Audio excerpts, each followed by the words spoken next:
Assalamualaikum warahmatullahi wabarakatuh. Ketemu lagi anak-anak di pelajaran IPS. Kita melanjutkan pelajaran yang lalu, perdagangan antar pulau. Kali ini kita akan membicarakan perdagangan internasional. Nah, kalau perdagangan antar pulau berarti itu yang kita bicarakan antar pulau di dalam suatu negara. Nah, kali ini perdagangan internasional. Berarti perdagangan ini melampaui batas-batas negara, baik batas di daratan maupun batas di lautan. Ya, oke, kita lanjutkan anak-anak ya. Tetap jaga protokol kesehatannya. Oke, gembira dan sehat selalu. Baik, anak-anak. Ruang lingkup perdagangan internasional. Nah, ruang lingkupnya itu ada 5. Yang pertama adalah perpindahan barang dan jasa.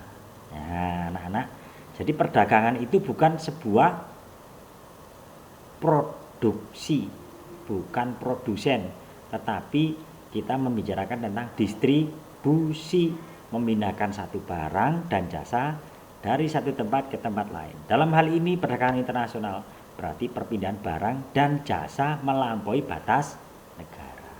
Betul. Yang kedua adalah perpindahan modal. Makanya ada penanaman modal asing. Kalau kamu lihat di Banjaragung, nah itu perusahaannya orang Korea. Nah, orang Korea apa bawa murnya dari Korea ke sini? Tidak. Apa bawa mesinnya dari Korea ke sini? Tidak. Tapi mereka membawa modal dari Korea dibawa ke Indonesia. Nah, itu anak-anak. Yang ketiga adalah perpindahan tenaga kerja. Dalam gambar ini coba kita lihat. Nah, ini adalah PT PAL yang sedang membuat kapal selam. Nah, ada beberapa tenaga ahli yang didatangkan dari Korea, Korea Selatan khususnya. Ya, jadi ada perpindahan tenaga kerja. Berikutnya adalah perpindahan teknologi. Nah, teknologinya Korea sekarang kita miliki karena mereka membuat kapal atas pesanan kita di Indonesia. Bahannya dari Indonesia, tenaga kerja dari Indonesia, tinggal tenaga ahli dan teknologi yang dari Korea. Nah, ini ada perpindahan teknologi. Kemudian yang paling penting di era sekarang adalah penyampaian informasi. Nah, anak-anak, jadi informasi itu sangat mahal. Perpindahan informasi ini harganya sangat mahal. Kemarin saya contohkan bahwa di suatu masa Suzuki itu mendominasi penjualan sepeda motor. Akhirnya berkat riset and development, Honda bisa mengungguli Suzuki, mendominasi, memonopoli pasar hingga hari ini. Ini berkat informasi yang akurat. Nah. Terus kebijakan pemerintah untuk mendorong ekspor itu apa saja? Yang pertama, memberikan kemudahan ekspor. Nah, jadi kadang-kadang tidak ada cukai untuk mengirim barang ke luar negeri. Nah, yang kedua, menjaga kestabilan rupiah. Kalau rupiah gonta-ganti nilainya, eksportir sama importir ini bisa pusing. Ya, waktu dijual, harga sepatu 10.000 itu $1. Waktu barang sudah sampai di sana, ternyata $1 itu 20.000. Nah, ini ya pusing ya jadinya. Nah, yang ketiga, membuat perjanjian dagang internasional sehingga tidak ada hambatan, barang-barang kita yang dikirim ke luar negeri tidak ada hambatan lagi, tidak kena kuota yang kita tidak tahu, tidak kena pembatasan yang kita tidak tahu, tidak kena tarif yang kita tidak tahu. Nah, itu. Yang keempat, meningkatkan promosi supaya barang jualan kita dikenal di luar negeri. Betul. Kemudian faktor pendorong pasar itu apa? Nah, ya. Yang pertama, keadaan pasar di luar negeri. Kita mau jualan mebel, diekspor ke Suriah. Suriah sedang berperang. Lah, gimana? Susah kan? Nah, jadi juga tergantung pasar di luar negeri ya. Kemudian misalnya kita jualan mobil ke Myanmar. Nah, orang Myanmar itu ya daya belinya rendah, ya akhirnya susah kita jualan di sana.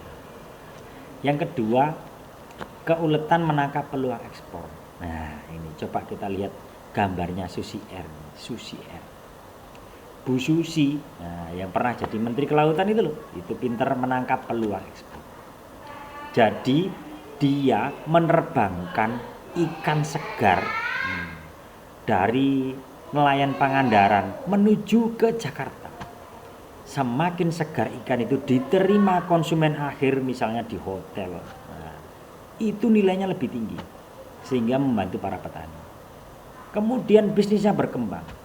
Kalau ikan segar ini diterima tetap segar di luar negeri, maka nilainya lebih tinggi lagi. Inilah satu bentuk keuletan menangkap peluang ekspor. Nah, gitu. Yang ketiga adalah kondisi sosial, ekonomi, dan politik. Ya, seperti kita tahu tadi, kita mau mengirim ikan dari Jawa Timur ke Jakarta. Kalau keadaan jalannya tidak aman, ikan ini bisa busuk baru sampai di Jakarta. Inilah pentingnya kondisi sosial, ekonomi, politik yang baik untuk menjadi pendorong ekspor. Ya, karena kalau importer di luar negeri sana sudah bilang tanggal 7 harus sudah sampai, setiap minggu harus dikirim sekian ton. Kalau itu terhambat kondisi sosial, ekonomi, dan politik, maka perjanjian perdagangannya bisa dibatalkan. Kasihan toh? Nah, itu. Apa sih manfaat perdagangan internasional, anak-anak? Yang pertama tentunya memperoleh laba. Yang kedua, memperoleh barang yang tidak ada di dalam negeri. Contoh, kalau kita tidak impor laptop, wah, tidak ada laptop kita ini, tidak ada iPad kita ini, tidak ada HP kita ini, ya kan? Alhamdulillah sekarang sudah ada laptop produksi dalam negeri, HP produksi dalam negeri, iPad produksi dalam negeri. Tapi kalau waktu itu tidak ada perdagangan internasional, misalnya dengan Korea, maka kamu tidak bisa menikmati laptop merek Samsung, televisi merek Samsung, tidak bisa. Oke ya. Yang ketiga, menjalin persahabatan. Dari perdagangan ini timbullah persahabatan, timbullah tolong menolong antar bangsa, antar negara. Nah, itu. Yang keempat, transfer teknologi. Seperti tadi saya ceritakan. Dulu kita hanya melulu ekspor sepeda motor, impor sepeda motor. Sekarang sudah bisa membuat sepeda motor. Dulu kita melulu impor mobil, sekarang sudah bisa ekspor mobil. Dulu kita melulu impor laptop, sekarang sudah bisa bikin laptop, ya, sudah bisa bikin HP dan sebagainya berkat transfer teknologi. Nah, itu bisa terjadi berkat adanya hubungan perdagangan internasional. Nah, terima kasih anak-anak. Nah, tetap jaga kesehatan, nah, dan selalu menjaga imunitas. Terima kasih. Assalamualaikum warahmatullahi wabarakatuh.